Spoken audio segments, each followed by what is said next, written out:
The 12-bar blues, one of the easiest, most used, and certainly the most cliched chord progression in 20th century popular music. Everyone uses it at least a little bit. Some people pretty much use nothing else. Yes, I'm looking at you, Chuck Berry, and Status Quo. Whatever you want.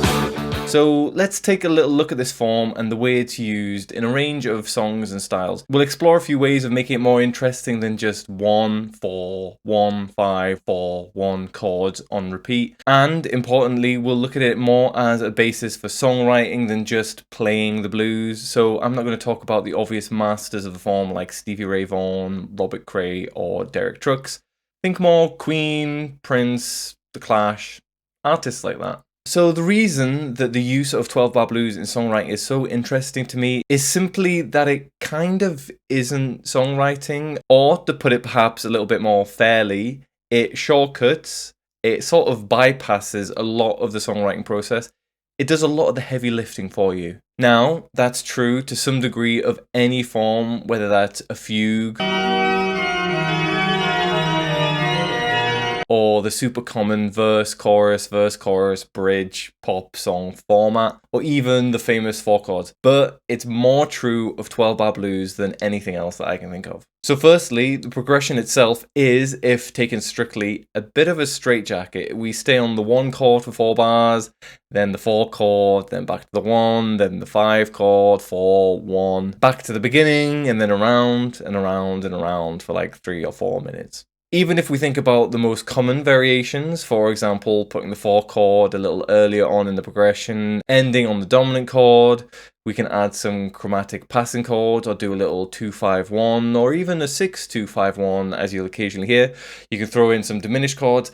It all kind of ultimately sounds the same, particularly to the average listener. And it's not just a harmonic shortcut that 12-bar blues gives us, but melodic, which is kind of obvious given that it goes in hand with the chords, and lyrical and tonal shortcuts are offered by the form. After all, we so strongly associate these basic harmonic movements with specific cultural references that there's a natural set of lyrics that songwriters reach for when they use the 12-bar blues progression. So we have I woke up this morning. I woke up this morning. This morning I woke up this morning. I woke up this morning. My baby left me. My baby has left me.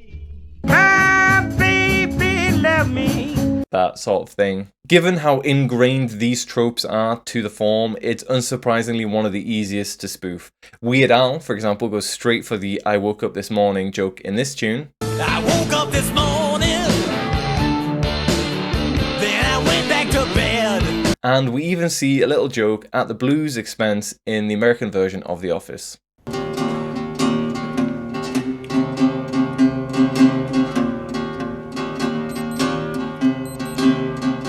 But those same tropes that are so easily parodied and spoofed also offer songwriters some unique opportunities. Some of the more interesting uses of this form from a songwriting point of view play with our expectations, or they subvert the usual tropes to inject a bit of freshness into it. Also, let's just accept that sometimes in songwriting, as well as anything in life, shortcuts can be useful. If you're a professional musician, it is okay to sometimes take the easier route. That's what shortcuts are for. Shortcuts to what, you ask? Mushrooms! No, not that, but there's something. Let's find out. So in this video, we're going to go through a bunch of songs and look at those which really are just straightforward, obvious and undisguised 12-bar blues, moving to variations on the famous progression, through some songs that play with the form a little more, and even some songs that aren't really 12-bar blues at all, but clearly still owe a lot to it. We're talking in pretty broad terms here, so I feel justified in blurring the definition for my own purposes. They're all just variation on the same general idea, so yeah. Also, it's my channel, and I'll do what I want. So let's start, not quite at the very beginning, but the early 20th century. We'll start with Robert Johnson, arguably the most famous early blues artist today. Johnson's songs have proved the most enduring of the pre-war era. 2 in particular are still very well known today, at least among rock and blues fans. At least among rock and blues fans. First is Crossroads, most famously covered by the band Cream, but also there's some really great versions by Free. I love their versions, some great guitar solos. Ry Cooder and John Mayer. These subsequent artists are actually covering Cream's version of it, and they lean heavily on Eric Clapton's riff, but that's fine. I went to the crossroads, fell down on my knees. I went down to the crossroads, tried to make it right. I went down to the crossroads, fell down on my knees. When I'm standing at the crossroads, I'm trying to flag a ride. I went down to the crossroads, fell down on my knees. The song is one of the primary foundations of the Robert Johnson myth, and in turn, therefore, one of the founding myths of blues and rock music. This is the myth that Robert Johnson sold his soul at a crossroads to the devil in return for some righteous chops. These chops are too righteous. Weirdly, the song doesn't actually mention the devil at all, but a few other Robert Johnson songs do, and Crossroads themselves have a very, very long and remarkably global history of association with the devil and ghosts and all sorts of wrong, weird, and spooky stuff. So I guess it felt natural to link Johnson and his playing with a Faustian deal with Satan. The song itself is really just a story about trying to hitchhike and failing to flag a ride, at least on the surface. Like all great art, there are a range of interpretations of this song, from relationship troubles to feelings of existential angst, all the way to social commentary and protest against a deeply racist South. Either way, the myth of Robert Johnson and his deal with the devil is a timeless one, and this myth dominates his reputation and his fame today. He's not quite the founding member of the 27 Club, but he's pretty close, and he's referenced either directly or indirectly in both the 80s film Crossroads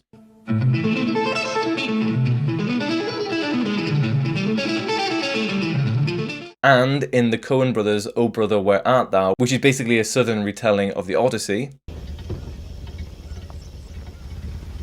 You folks going past Tishomingo? Sure. Well, I had to be at that there crossroads last midnight. Sell my soul to the devil. Then we have Sweet Home Chicago. Baby, don't you want to go? I think the average person is most likely to recognize this tune from the Blues Brothers soundtrack, but again, loads of people have covered this one. Eric Clapton, again, Freddie King. I'm not going to list everyone, there's tons. Now, Robert Johnson didn't actually write this song, at least not as a complete original. There are a few precedents that Johnson used as his template. Not really a problem, and I think we can give him a fair amount of credit for turning it into the classic that we recognize today. This is a 12-bar blues after all, and while it's pretty standard to use older pieces as a basis for new music in any genre, in blues, it's pretty much the set expectation. Artists like Led Zeppelin probably take it a bit too far though. Anyway, songs like Crossroad Blues and Sweet Home Chicago really make up the fundamental DNA of blues music. Robert Johnson wasn't the first or the only pre-war blues musician, of course, but he's ended up occupying a unique space and afforded a mythic status above any of his contemporaries. Accurately or not, he's often seen as exemplifying the more serious, kind of deep side of the blues. So let's skip forward a few decades to Chuck Berry, who quite obviously wrote and performed music on the more whimsical side. Beautiful, beautiful. Chuck's use of 12-bar blues form was arguably the single most influential on mainstream pop, and what makes his songwriting so great isn't, let's say, the non-existent melodic or harmonic sophistication. And it's not like Chuck Berry had much in the way of atmospheric or tonal range either, given that virtually every song sounds the same, and his guitar style, which again was pretty much always the same, influential as it was pretty much 90% ripped off of T-Bone Walker anyway.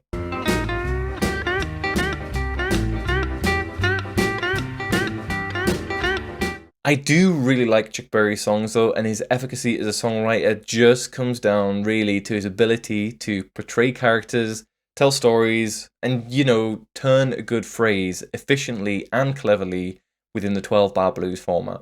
Take as one example, Roll Over Beethoven. I've always had a weakness for self-referential songs, and this is kind of the OG of circular pop songs. You see, Chuck Berry wants to hear the song he's currently singing on the radio. That kind of doesn't make sense, right? It's a brilliant piece of self-conscious, sort of self-mythologizing songwriting. Chuck is acutely aware of the commercial reality of 50s pop music and the importance of the radio, and he leans into it. He's also very aware of the disparity between the 12-bar blues form that most of his songwriting takes, which is fun, sexy, simple, and populist, compared to the sophisticated but potentially antiquated classical music of years gone by. Roll Over Beethoven as a statement and as a song is effectively an announcement that rock is here to stay, and it is bigger and it is better than classical music. Roll over Beethoven, tell Tchaikovsky the news. And then Johnny Be Good is just like the archetypal mythic rock and roll song. I'd say it's as much of a founding myth for rock and roll as Robert Johnson's Crossroads is for blues. And like every Chuck Berry song, the real brilliance is in the lyrics, the story he tells, and the way he builds himself up as a legend off the back of his own songwriting. Johnny is clearly Chuck himself, showing that he had a pretty high opinion of his own guitar playing. Johnny Be Good also does something a little different to most 12-bar blues songs. It has a discrete chorus. It's this bit. Go, go, go, Johnny, go, go, go, Johnny, go. He does this rather than just having a refrain at the beginning or end of each verse. For example, Robert Johnson's Crossroad Blues takes the song one verse at a time with repeated lines at the beginning of each stanza, and Sweet Home Chicago has refrains at the end of each stanza, as well as those brief semi-spoken interludes. Roll Over Beethoven follows this same structure with the song name appearing at the end of each verse. Johnny Be Good, though, has fully formed choruses. As we look at some of the later examples, we'll see these two general approaches taken repeatedly, either end of stanza refrains or full choruses. I'm not really sure if there's a pattern or reason behind the choice either way, but it is what it is. Anyway, Chuck Berry brought 12-bar blues firmly into pop music, and his influence on 60s rock bands is clear. The Beatles covered him, and John Lennon specifically said he saw Chuck and not Elvis as the true king of rock and roll. The Beach Boys covered him, and even when they weren't ripping him off, their early work clearly owed a lot to Chuck's style. The Kinks, the Rolling Stones, and then into the 70s, Electric Light Orchestra, glam rock, and beyond all owed plenty to his songs. But these bands didn't just take the basic 12-bar blues form that was handed to them, they picked it up and they ran with it, changing it around, playing with the conventions and expanding the lyrical themes used with it. The Beatles have loads of songs that are based on 12-bar blues, from Day Tripper to The Word to Don't Pass Me By to the one after 909, but my favourite example is Your Blues from the White Album. Yes, I'm lonely. Wanna die. This is actually a 6-bar blues song, and it pushes the form a little bit further by also including a G chord. That is the major chord built off of the flattened third degree in the key of E, but that's neither here nor there. Let's just still count this as 12-bar blues. So within this tune, John gives us what is essentially an absurd exaggeration of, if not the blues generally, then at least 60s British blues. The lyrics take the depressive tendency of blues music and they dial it right up to 11. Wanna die. I really like this song, and I've always felt that John was having a bit of fun with it, with those references to Bob Dylan and Robert Johnson sprinkled throughout. But John being John, and he was nothing if not a pretty complex guy, he also seems to have been pretty earnest about it too, writing the song after genuinely feeling suicidal and depressed while in India. So it ends up being a pretty fun but also very intense listen. We go through some tempo and meter changes, some cool sloppy guitar playing, and grade A John screaming. Satirical but serious. Classic John. The Beatles, being consummate songwriters, were never going to approach the blues in the way that their contemporaries, like, say, Cream, did.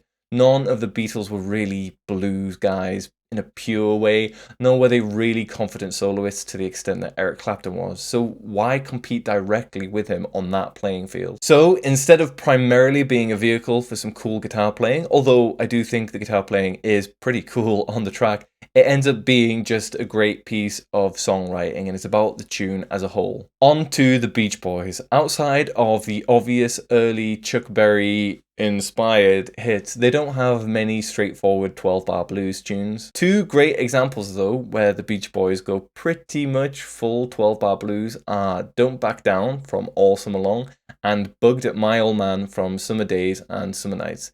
Because this is Brian Wilson we're talking about, both have something at least a bit weird going on. Don't Back Down is clearly the less weird song. It's very much in the vein of their famous early surfer hits, and it's pretty trite, lyrically speaking.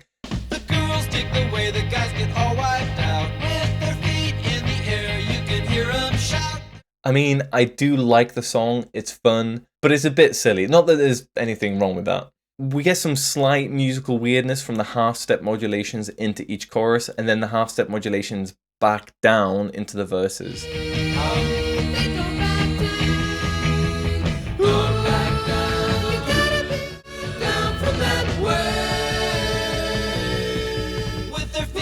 I think we're much more used now to hearing songs that modulate up and stay up, or maybe keep going up, say in a coda.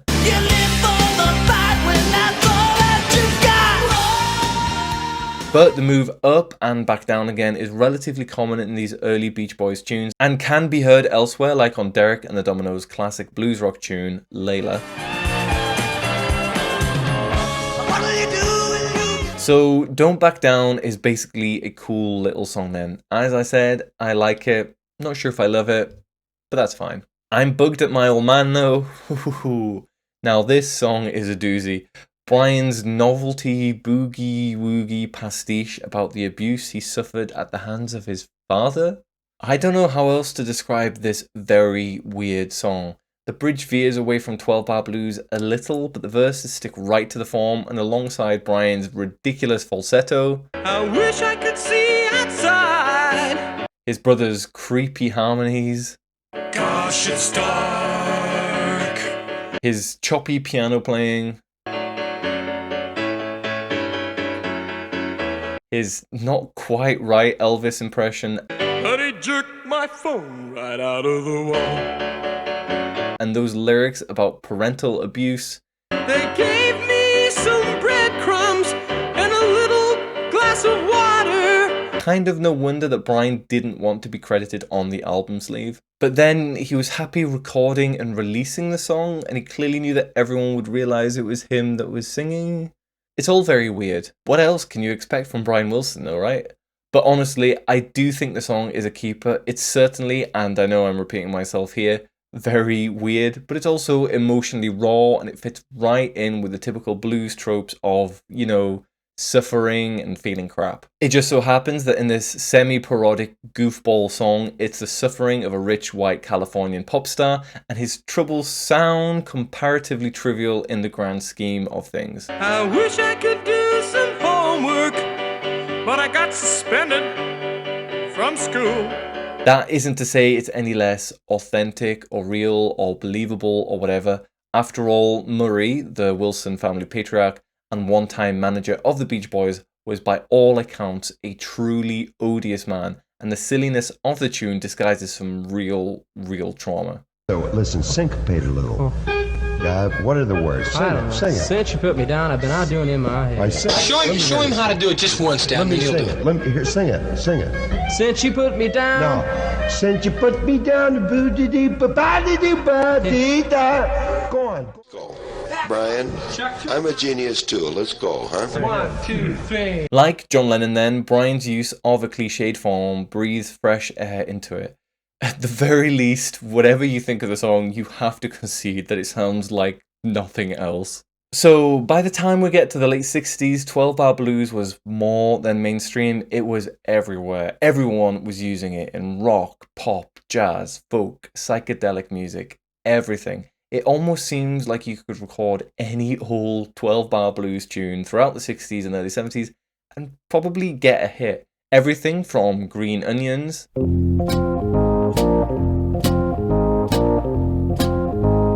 to Red River Valley in the early 60s,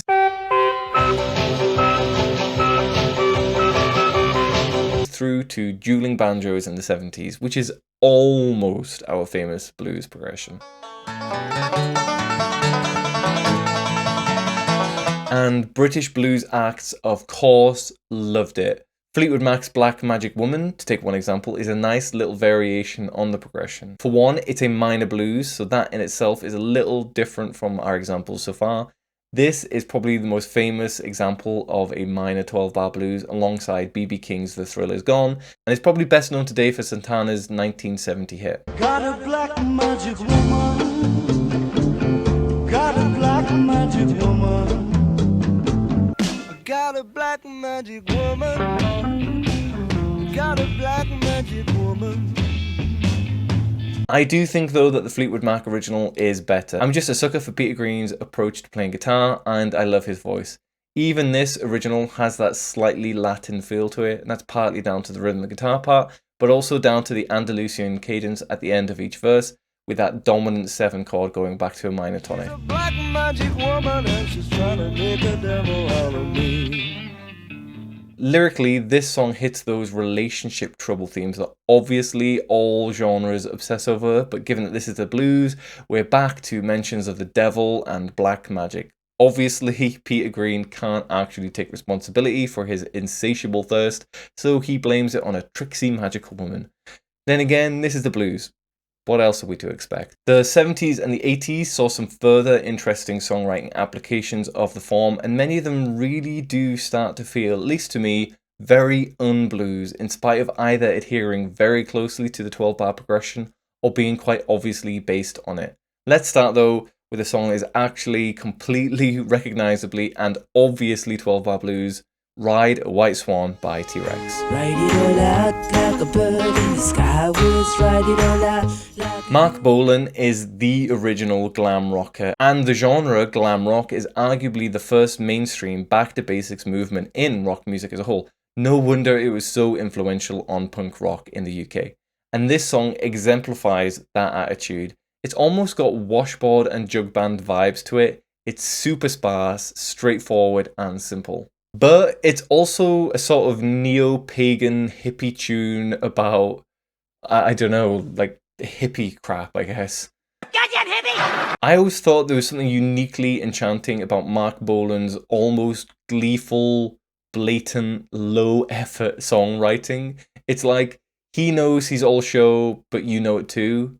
And he knows you know, and you know he knows. All he really is, at the end of the day, is Chuck Berry in Middle-earth, probably on acid, under a metric fuck ton of eyeliner and glitter.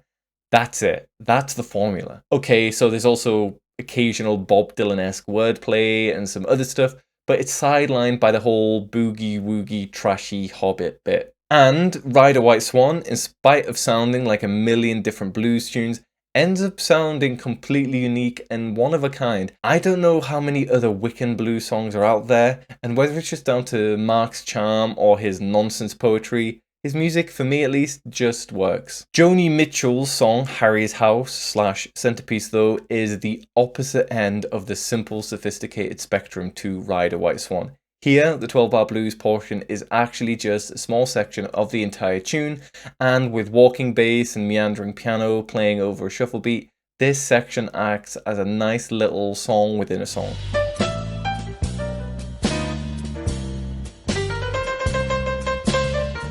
It's not often that a tune will move into and then out of 12-bar blues form. Most tend to just stick with it most or all of the way through.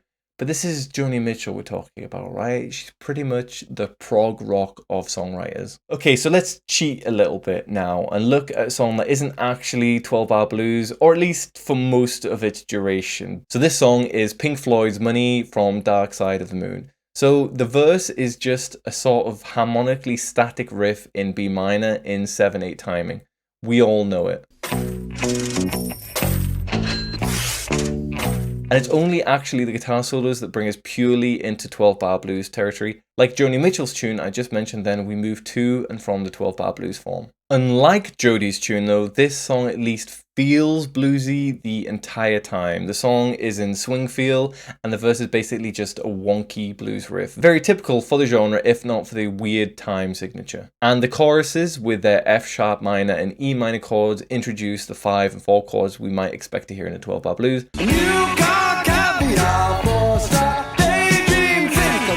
That sleepy saxophone solo that starts about 2 minutes in takes us on a semi-12-bar blues journey when the classic riff moves up to E minor.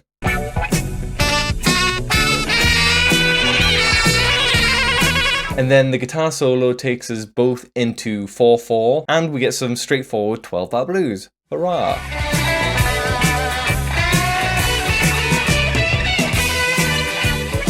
I kind of assume they go into 4/4 to make it easier on David Gilmour. Soloing in 7/8 is tricky, so I get it. David Gilmour is ultimately a blues guitarist, and it's not often that he gets the opportunity in Pink Floyd to just give us some straight down the line 12-bar blues playing. Nice. This tune really is the epitome of prog or space blues.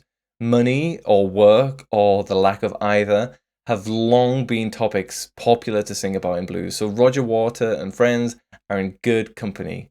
But it's never before been dealt with so philosophically or existentially, or maybe it's just more removed. It's sort of at a distance, not really about the daily struggles of a lack of money, but about money as a thing overall. It's usually sung about in a much more immediate or day-to-day sense. I guess Pink Floyd were at this point quite removed from the immediate pressing needs of earning cash, so why would they sing about it in the exact same way as decades-old blues artists? Like the earlier songs we looked at, Money front loads each verse with the, I wouldn't quite call it a refrain, it's just the word money. It performs a similar role to the classic I Woke Up This Morning of older blues songs.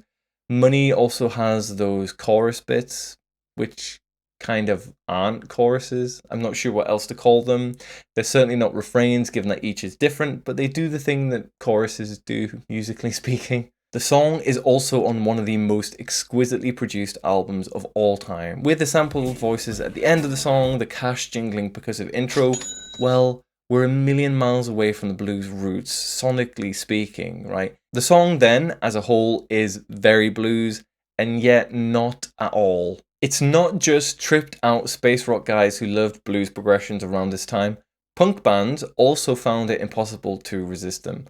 I'm not sure if, say, the Ramones ever fully embraced it, but they rarely strayed particularly far from it. My punk example here, though, is The Clash's Should I Stay or Should I Go? Which really is fundamentally just the 12-bar blues. This is one of the first rock songs I remember ever listening to and loving. This is hands down one of the best punk songs of the early 80s, or just ever, in fact. Self-deprecating, self-pitying, catchy, rough, down and dirty and fun. Here we have another 12-bar blues song about relationship woes. Thanks to Mick Jones's petulant punk singing on this track, it feels very definitely like teenage relationship woes, but it does sound pretty hellish, to be fair to him. I mean, yeesh, if it's that bad, just leave either way, bro. One day is fine and next is black. So if you want me off your back. This song goes for both the end of verse refrain, should I stay or should I go, and the full-blown chorus, here played with a kind of double time feel. Should I stay or should I go now? In spite of ticking off so many blues tropes and structures, it doesn't sound to me particularly bluesy, and it just goes to show how much work is done by things like production, instrumental timbre, and accent. This is a punk song played in a punk rock way by a guy with a very obviously British accent. If you don't want me, set me free. You can play a blues progression all you like and utilize some of the tropes to whatever extent you want. Those other elements are always going to guide how we hear those things, and no one is going to call this a blues song, even if it does fit into the broader tradition of the form. Interestingly, the Eurythmics' Sweet Dreams is kind of similar to this, in that the form isn't that far away from a blues progression, but when we hear it, we don't hear blues at all, we hear a synth pop song.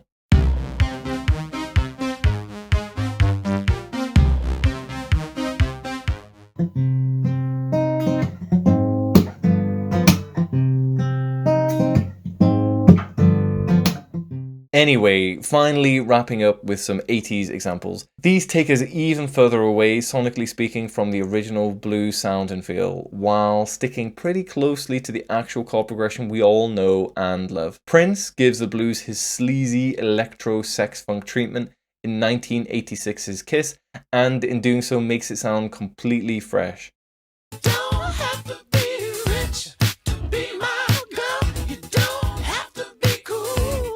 Harmonically, this is just a long, drawn-out blues. Lyrically speaking, sexual suggestiveness, or just being straightforwardly sexually explicit, has long been a part of the 12-bar blues form. I mean, there's literally a genre known as dirty blues. Between my legs, I'll make a dead man come out. Sonically though, it doesn't really sound blues at all, thanks to that 80s pop production.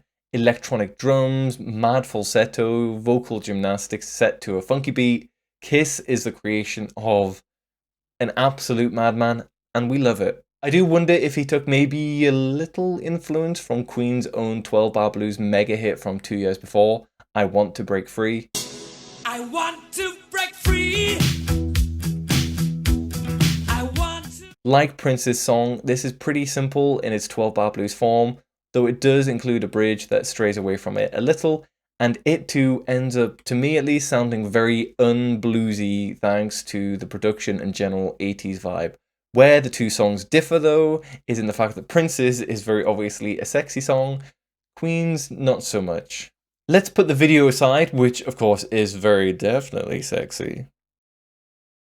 The song isn't breaking any new ground in terms of its lyrical subject matter either way. As I've already said, relationship problems are our usual fare in both rock and blues, and pop and folk and jazz. It's probably the most popular topic ever, I guess. Part of the reason it sounds so unblues is down to Queen's overall musical approach. It's a synth-laden tune with these hugely orchestrated Brian May multi-tracked guitar parts. The vocal melody to me is also not bluesy at all. It's sort of too good, maybe. It leaves plenty of space in a way that you might expect a blues song to do, but the pitches themselves don't really touch on the sort of blue notes or minor thirds and minor sevenths that you might expect a blues melody to. Interestingly though, the verse lyrics do fit the stereotypical blues format of say a thing, then say it again with variation. It is a blues song after all. And without an actual chorus, I Want to Break Free follows the same refrain at the end of each verse form that we saw in Sweet Home Chicago and earlier blues songs. Nonetheless, like the Clash's song and like Prince's, no one is going to call this a blues song. It's part of that tradition, but it's a pop song that uses a 12-bar blues progression and some of the appropriate tropes, but it's still a pop song. And we couldn't talk about the 80s without mentioning the king of pop, Michael Jackson, though the song I'm actually going to mention is from the 90s, Black and White.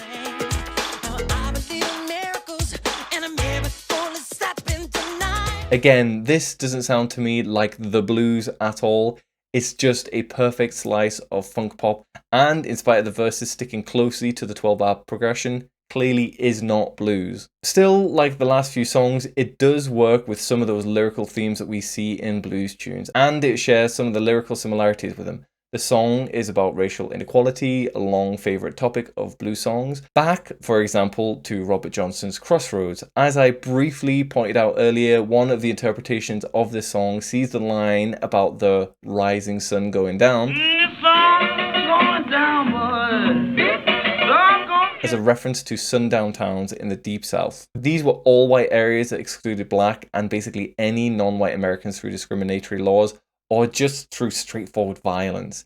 Basically, these signs were put up in these towns or neighborhoods saying that black people had to leave before sundown. There are, to this day, towns in parts of the South that operate in much the same way. The reference in Crossroads is a pretty oblique one. It's not 100% clear that it's meant to be taken as such either way, but beyond that, it's pretty clear why blues musicians would be inclined to sing about such things, and Michael Jackson places himself firmly in that tradition here. Also pushing back against the newspapers he at one point appeared in on a near daily basis. And we even get a goofy rap. What a tune. And just like I Want to Break Free, the refrain occurs on the last few bars of the 12-bar progression in each verse rather than in a discrete chorus. Even here then, in the early 90s, in a funk pop mega hit, elements of the original 12-bar blues structures and some of the same old lyrical themes endure. And why shouldn't they? People often say that there are really only a few stories to tell out there, and the same is sort of true for lyrical subjects. All art is basically about relationships or our standing in the world or society, about living day to day or about dying. There's not much you can really write about. Blues, and specifically the 12-bar blues, is just one way of approaching these topics, and although it's easy to think of it all as just an overplayed or boring or repetitive structure, and to be clear, it is or can be all of those things, it's also all the richer for it as a tradition. Writing a song using this chord progression is a shortcut to the ways that other people have written about them. It's not a shortcut to mushrooms. After all then, unless you're into playing psychedelic blues, in which case it's kind of all the same. Now, I'm sure I've left out some obvious choices, so why don't you leave a comment below telling me some of your favorite examples of great songwriting within the 12-bar blues or 12-bar blues adjacent format. I'm also curious about more recent examples. Off the top of my head, I can't think of any hits from the last, say, 20 years that use the 12-bar blues progression. If you do have any suggestions, leave a comment below. Cheers. Thanks for watching. Please like and subscribe if you like my content.